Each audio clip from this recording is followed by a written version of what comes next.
In chapter 9, we're looking at Paul, and we know that Paul was headed to Damascus because he was vehemently opposed to the preaching of the gospel, because he saw that as an attack upon his perspective of God and the religion that came through Moses. And I would say that Paul was a devout Pharisee, and that's kind of significant, because Paul was a believer in God, but he had the Pharisaical perspective of things, and so he had to be converted from Phariseeism to Jesus Christ. So he was converted, but Paul's a unique person. Not only was he converted on the road to Damascus, or in that process, Ananias speaking to him, he was also commissioned by Jesus to be an apostle. So Paul was converted and called. Now that's a unique thing. And so if people say they want to be something to happen to them like it did to Paul, well, Paul, for a unique reason, he got to see the Lord. That was a part of his call to be an apostle. Ananias preached the gospel, it tells us, to him, and told him, and they actually told him, get up and go ahead and be baptized. And so he became a believer in Jesus, and Ananias completed the instructions of the gospel to him. And so he was converted and became a Christian in that. And so I just wanted to start with that, because I didn't mention that as I remember last time. But Paul, there were two things that happened to him in this process here in the 9th chapter. He became an apostle, along with becoming a Christian. And he was a believer in God, but he converted from a Pharisaical Jewish perspective to a belief in Christ as the Son of God. Now, that's going to be significant when we get to the 10th chapter, and we're going to see this centurion who was a believer in God. And he's also going to have to convert, but he was a believer in God. All right. That said, let's look at I have a couple of other things to mention here concerning Paul. Up in chapter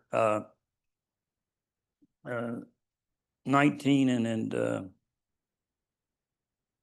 got too much underlined. Okay, in verse 15. I don't know if I mentioned this last time or not. I think this is significant. He's told two things basically by Ananias that's going to happen. He says, go, for he is, or God, the Lord tells Ananias two things. Go, for he is a chosen instrument of mine to bear my name before the Gentiles and kings and sons of Israel. That's his work as an apostle. The Lord tells Ananias, go, he's going to be one of my apostles. Then the very next verse, it says, and I will show him how much he must suffer for my name's sake. We're going to follow the life of Paul, and every time he goes somewhere, he bears witness before Jews, Gentiles, and kings. And he almost always end up being run out of the town, being stoned. He almost always end up suffering. So Paul's going to fulfill these two things. He's going to be a witness for God, an apostle for God, and then as a result of that, he is going to suffer. He's going to follow in the pattern of Jesus. Jesus came to bring the gospel, bring the message of God to us, and he suffered death for that. He's going to follow in the pattern of somebody we know that just got killed. Who was that? Stephen. Stephen was preaching the gospel, and then he suffered death because he was preaching the gospel. So what I want us to just make a note here, suffering is not a sign that God doesn't love us. It's not a sign that we're not doing God's will. It was going to be the sign that Paul was doing exactly what God wanted him to do. And it was the sign that Stephen was doing exactly what God wanted him to do. And suffering was just a consequence of doing God's will. And I think I want to see that's significant. Okay, those are kind of things leading up to where we are. I want to do, immediately after he's in verse 20, immediately he began to proclaim Jesus in the synagogue, saying he is the Son of God.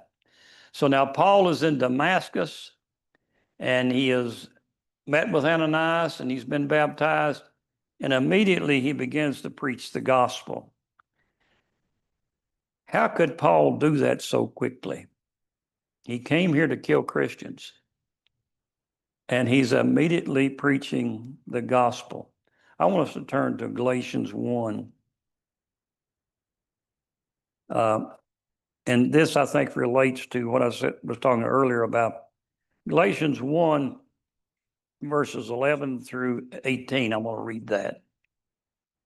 So, for I would have you know, brethren, that the gospel which was preached by me is not according to men.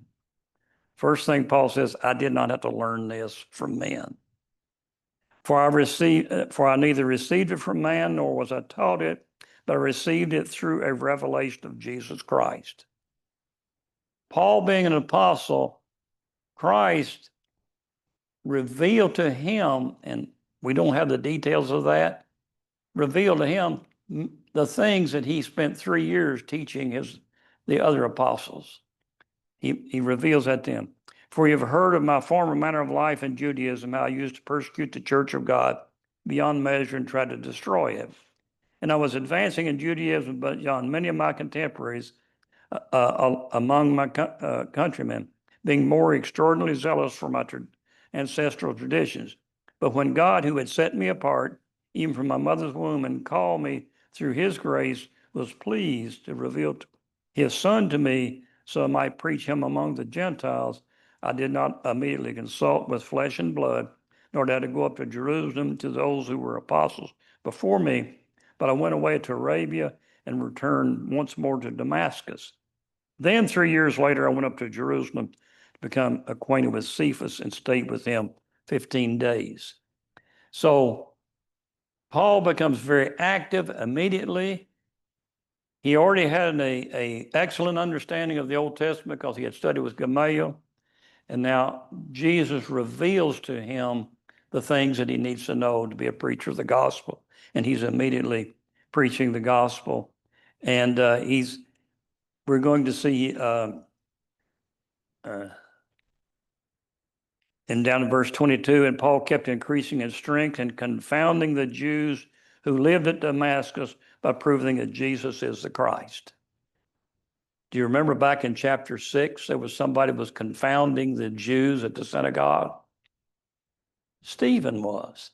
He was confounding the Jews because he was taking the Old Testament scriptures and proving that Jesus is the Christ. Paul is doing the same thing. So I think this is, if you remember back early in the book of Acts when they had the apostles were all called in before the Sanhedrin, do with them, and finally Gamaliel says, well, this is of men, you can stop it, but if it's of God, you can't, so leave it alone.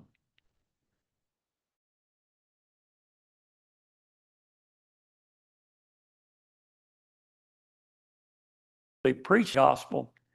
What came out of that was Paul was more intense than Stephen. So it just multiplied the gospel being spread. Yes. And I was thinking the irony here, the statement you read Ananias, I must show him how much he must suffer for my sake. Paul would have, we don't find his reaction to what Ananias told him this, but Paul would have been one to say, well, I deserve it, because he had been the cause of suffering for others Right. for the sake of Christ. But also you would see that his immediate thought is he wants to comfort those that he has been causing discomfort for or causing suffering. There's a lot of 2 Corinthians in this, where Paul talks about the idea of the comfort that God has given us, we comfort others with that. He knows the suffering he caused for others, calls himself the chiefest of sinners. So he is absolutely adamant that he wants to comfort them, and that's why he immediately begins proclaiming this message. And so, as he says many times, the suffering does not deter him. He just sees that as he figures it's suffering for Christ. He says it's just my measure of suffering. And so And so as he preaches the gospel, he's going to endure suffering. Immediately we see here in Damascus, so down in verse 23. But I think, to me, between verse 22 and verse 23, there's 3 years. That's the 3 years, I think, that's mentioned over in Galatians, the first chapter.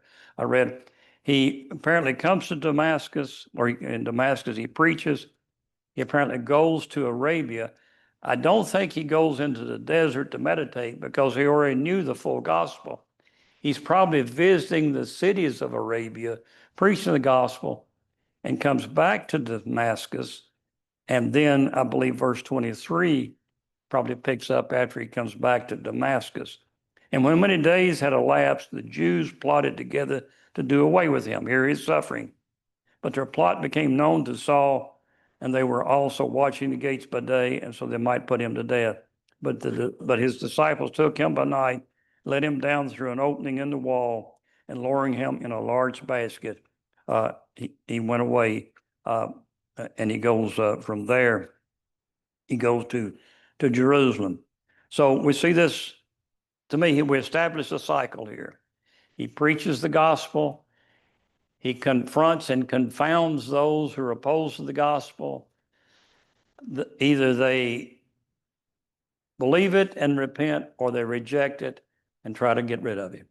That's a pattern that we're going to see everywhere he goes. Now we're going to jump down to verse 26. He goes to Jerusalem. And when there's 2 groups in Jerusalem we want to just make note of. He gets to Jerusalem and he tries to come to the disciples in Jerusalem. I don't know where he tried to meet with the apostles privately, or he tried to come to a church assembly, or what. But what's the reaction? Remember, this has been 3 years now since he left Jerusalem. This guy. Not this guy. We have heard rumors about what all he's been doing. And so we heard that something may have changed, but we don't trust rumors. I just want to notice that they were skeptical, and who of us wouldn't have been skeptical with what he had done, knowing that he was associated with the death of Stephen. Now, in verse 27, we have Barnabas took hold of him. I guess he took him by the arm or something and brought him and escorted him into the apostles. And I want to see the 3 things that Barnabas says. Describe to them how he had seen the Lord on the road, that he had talked to him, the Lord, and how at Damascus he had spoken out boldly in the name of Jesus. I don't know how Barnabas became informed, but Barnabas seems to have had some direct knowledge about what happened with Paul, where the rest of them said, we have heard. They had rumors of what had happened to Paul and what he was doing. But Barnabas apparently has some direct knowledge, and he becomes a witness for the character of Paul. And then the church believed Barnabas, because Barnabas, we know, is a credible witness because of our previous experience with him, right? Barnabas is the guy who sold his property and gave all the money to the church, which shows a high level of commitment and integrity. And so he would verify. So it doesn't tell us how Barnabas had firsthand knowledge of this or what, but maybe Barnabas has been up to Damascus. I don't know. Barnabas is one who is from Cyprus, and we know he travels around quite a bit in New Testament time. But Barnabas brings him in, and then in verse 20, he was with them, moving about freely in Jerusalem, speaking out boldly in the name of the Lord. Then verse 29 is particularly interesting to me. And he was talking and arguing with the Hellenistic Jews, but they were attempting to put him to death. Have we seen the Hellenistic Jews before, besides with the widows? I know they had Hellenistic widows, but have we seen the Hellenistic Jews before in the book of Acts? They weren't called that. They were called free men of Cyprus and Cyrene and Sicilia. They had a synagogue. Hellenistic means Jews who were not born native to Palestine, but were born in a province and spoke Greek.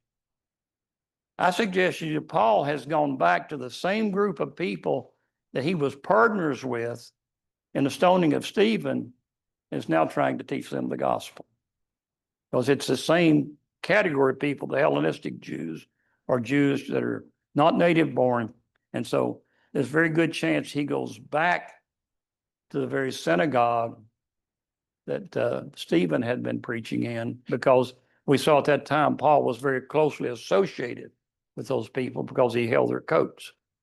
So imagine Paul going to the people to whom he held their coats while they were stoning Stephen. Paul would do that. I just thought that was an interesting reference there. So they, again, that group said, well, we got to do away with Paul. They've done away with Stephen. Now we got to do away with Paul. And the church escorts him out of town, and he goes to Tarsus, which is his hometown. And we know nothing of what he did in Tarsus, except I think it's safe to say that he preached the gospel in Tarsus, because that's what he's been doing fully up wherever it goes. And so again, this pattern of preaching, rejection, oppression, and then moving on to somewhere else for Paul. So that kind of sets up the cycle we're going to see in Paul.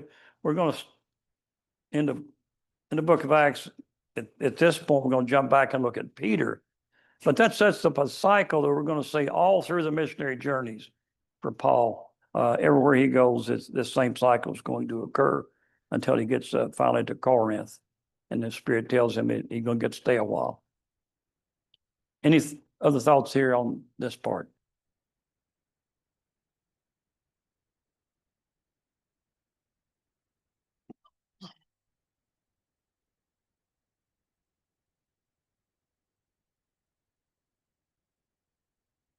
As a result of Paul going, and I guess when Paul comes back to Jerusalem, because of what it says in the verse 31 there, it probably is encouraging to the disciples to see that such an opponent has been converted, even though he has to go away, because in verse 31, the church throughout all Judea and Galilee and Samaria enjoyed peace, and being built up and going on in the fear of the Lord and the comfort of the Holy Spirit continued to increase. So the gospel, now with their chief persecutor being converted and being one of them, the gospel is able to spread without so much opposition. So it's a time of peace for them.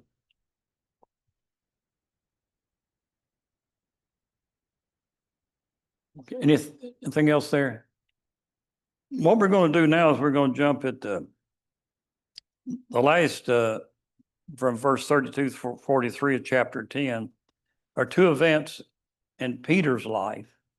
The church is at peace, so it appears now that Peter is traveling through all these regions, and the regions, I believe, are Judea, Galilee, and Samaria.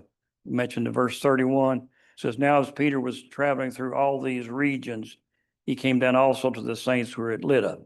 So apparently it doesn't mention the other apostles, but the apostles now, since the gospel is getting spread out, it appears that the apostles themselves are going around strengthening the churches, and we have Peter going down, he's going down to Lydda. Now Lydda, if you have, I don't have a map up here, but if you have, looking at me, if the Mediterranean Sea is over there and Jerusalem's about here, Lydda is down on the coast near the Mediterranean Sea. We're going to talk about Joppa. It's just about 15 miles north of Lydda.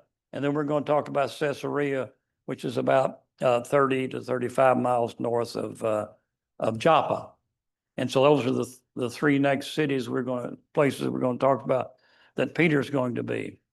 He goes to Lydda there, and we found a man that is lame. He's been paralyzed for 8 years, bedridden, and he heals him.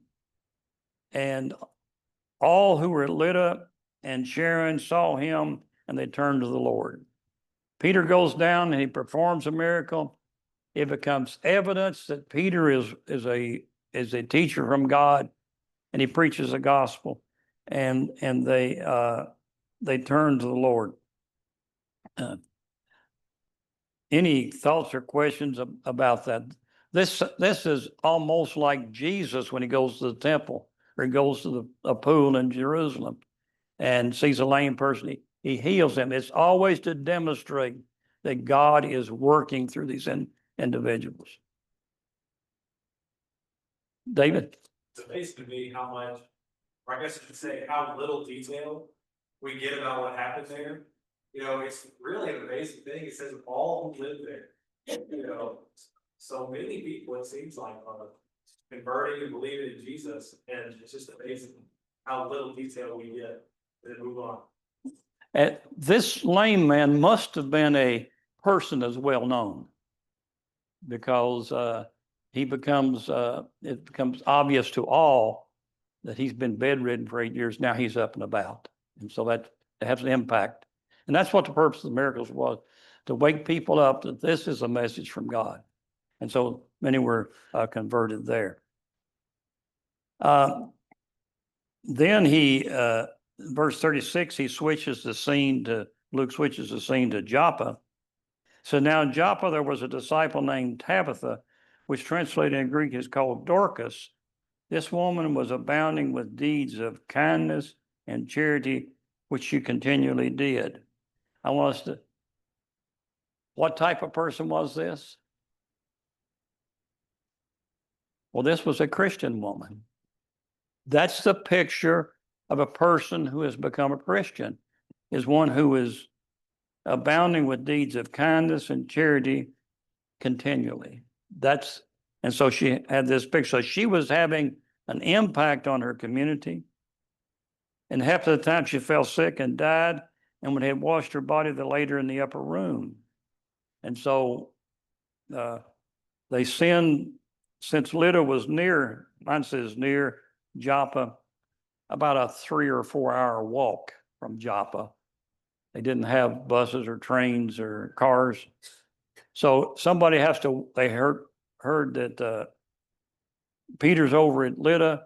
Somebody has to walk 3 or 4 hours over there and then walk back 3 or 4 hours. So I think that, to me, that's an evidence this is a intent, purpose, and they're calling Peter for. Of course, if there's any hope for someone that died, had been so successful and been in helping so many, they send for Peter. So Peter comes, and he comes with them, and he arrives, and he says, and all the widows stood beside him, weeping and showing all the tunics, garments that Dorcas used to make while she was with them. Many times, widows are mentioned in the New Testament here, and usually when the widows are mentioned, they are people who don't have any support. They're very poor people and they need help. It seems that Dorcas had devoted herself to helping people who didn't have anything, and so so this group of people is seems to be particularly affected by this, and so Dorcas would have been known by the whole community that she was helping these people. And so Peter went in and knelt down and prayed and told her to arise. She opened her eyes and she sat up. In verse 44, it became known to all over Joppa, and many believed in the Lord. And Peter stayed many days. So it's a repeat of what we had in Lydda, a lame man, a dead woman who was very kind and giving is healed. And many people turned to the Lord because of the miracle and the teaching which Peter did. I think these two sections are given to show us the increase that we saw in verse 31, because the apostles could travel around freely, perform miracles, and teach. There was great opportunity, and so there was a great increase, as he mentioned in verse 31. And he gives us two examples of that great increase in Judea. Any thought on these ladies before we move on? I'm kind of going quickly through this. I committed to Adam that I would only have 2 more classes, and he's going to take over with chapter 12. So I've got 2 more weeks, and so we're going to get there. Anything else on these group? Now, the next event we're going to have is we're going to see that Peter says he's going to stay many days with a tanner named Simon. It's going to mention over in verse 6 also that he's a tanner. One of the things that I think is important, anytime that the scriptures mention something multiple times, they're trying to say, listen to what I'm saying here. We got Simon a tanner. Now, what does a tanner do? Pardon? Skin out animals. Have any of you ever been around a tanning operation? It stinks because you've got some rotting skin, you've got hides hanging around, you've got these chemicals they use. He is probably not the most affluent guy in town to have this job. I was to notice that a tanner was usually a pretty poor fellow that lived out to the edge of town because his operation stunk so bad. And now Peter is staying with a tanner. Now, think about that as we're going to see what Peter, so he has no objection staying with a Jewish tanner who has is in a stinking, dirty business. All right. And so he sets the stage for us with that. And he says, now, was Peter staying there with this tanner over in Caesarea, which is said about 30 to 35 miles north. It's on the Mediterranean Sea coast. Caesarea is the Roman seat of government in Palestine at this time. As a matter of fact, Paul was sent to Caesarea back earlier in chapter 9 so he could catch a boat to Tarsus. Now, a question I'm going to pose to you, why didn't God have Paul teach Cornelius on his way through Caesarea? I don't have the answer for that, but it's recorded for us in a very short time frame here that Paul goes through Caesarea on his way to catch a boat to go to Tarsus, and now we're introduced to Caesarea where Cornelius lives. He was a member of the Italian cohort, or that would be the Italian. Let's see. The Romans had several different divisions or levels. He was the centurion of 100 men. Usually the centurions in the New Testament, and the ones we meet, are spoken of as good people. And something I read said most of the centurions at one time had been a common level soldier, and because of his performance had been elevated to his position as a centurion. So that might account for more of their humble. Yeah. And so he is a Gentile Roman. Verse 2, he's a devout man, one who feared God with all his household and gave many alms to the Jewish people and prayed to God continually. Does he sound like Dorcas?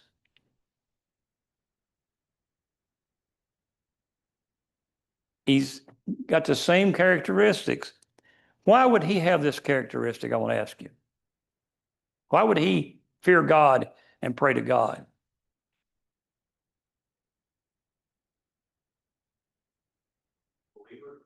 He's a believer in Jehovah God. That was the very purpose, one of the very purposes of the Jewish nation, was that they would exemplify God to the world around them, and other people would begin to believe in Jehovah. So we have to conclude there are some people, some Jewish people in Cornelius's life that exemplify a servant of God. And Cornelius has seen them and recognized that the God they worship is much greater than all the idol gods that they have. And so he has become, he's one who feared God. That's really a believer that God is there. And he's trying to order himself and his household under the teaching that they've received from God. So he's bound to have known some of the Old Testament teaching and been influenced by some Hebrews. It's interesting to me, we've seen this 2 or 3 times where there was a Roman or someone Gentile who was a believer in the days of Jesus. There was the centurion whose servant became ill. And the synagogue leaders came to Jesus and said, he's a worthy man, he loves our nation, does all this for us. In every case, they were Romans who were outside of Jerusalem. And I wonder if that might be something where the Jewish influence outside of Jerusalem was very different than the Jewish influence that you see in Jerusalem.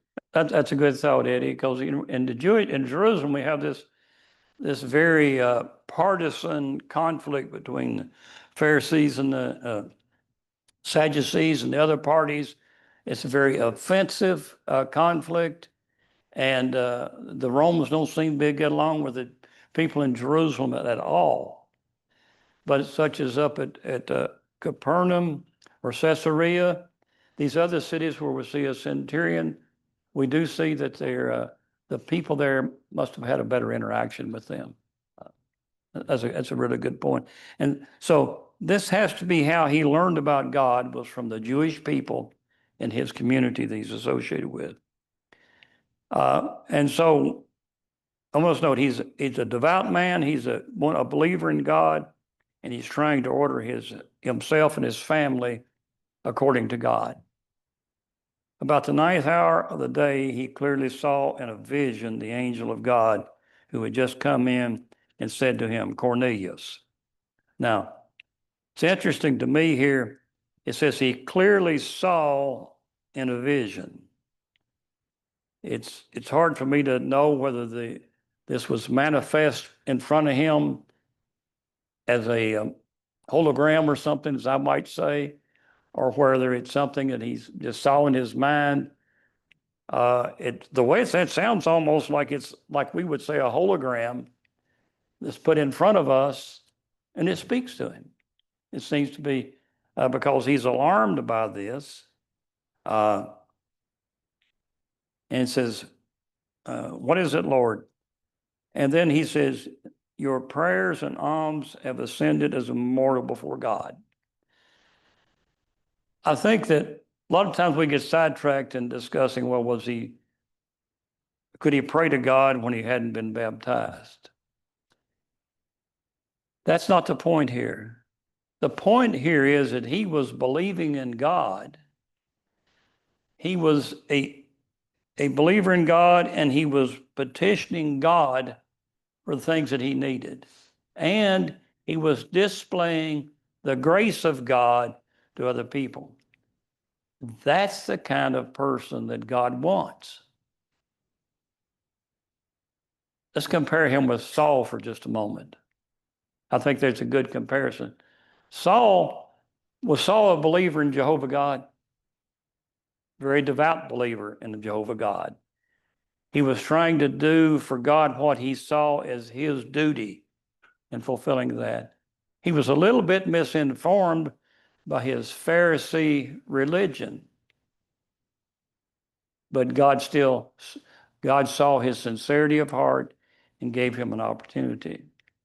And I think that's what we have going on here. God sees the sincerity of this man's heart, one who wants to be a believer, and he gives him an opportunity. I would contrast him with all the Pharisees and the Sadducees that Jesus met. Jesus would teach them, and no matter what the occasion was, they would reject his teaching. That they would not accept it because they were opposed they were opposed to serving God. They wanted to serve themselves. So here's an honest seeker And that's what we need to, when we see an honest seeker, a person who really wants to know about God, then let's sit down and study with them. Let's take that opportunity, and because that's what we have here, an honest seeker. So what we have here, we're going to see immediately, we're going to send for Peter. We all know that. We're going to send for Peter because he gets the instruction. Now, Peter is coming out of a stinky situation, living with a tanner. He's going to be coming to a affluent situation physically. The centurion was a man who had money. He was giving alms. He had servants.